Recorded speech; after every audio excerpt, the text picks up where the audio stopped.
I'm Brian Church, and thanks for joining me today. We're going to be discussing why relationships and momentum are important.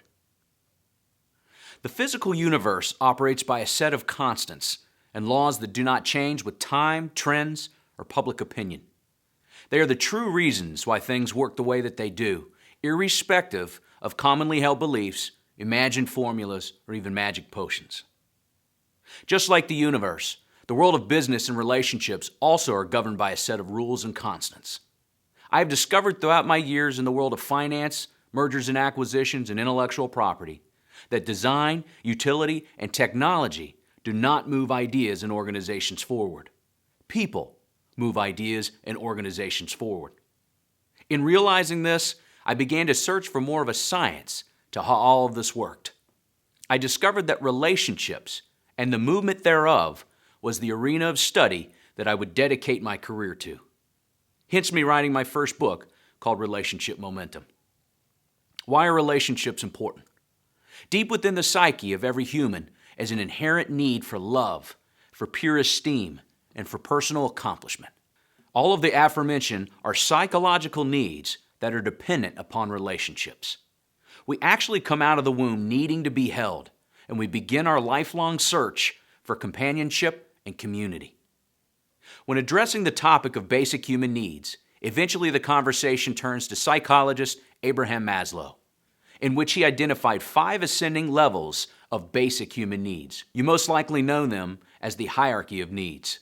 Right in the middle of these 5 are the social needs, which range from the need to be loved to the need to be accepted into a tribe of some sort. You see, relationships are the backbone of any purchase or business engagement as well.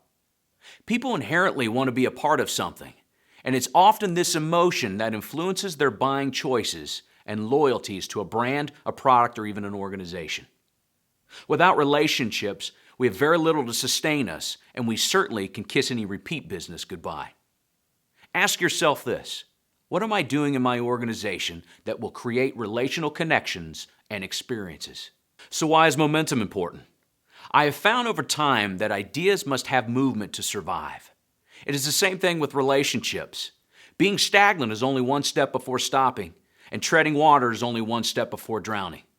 But mere movement is not enough. We need intrinsic movement.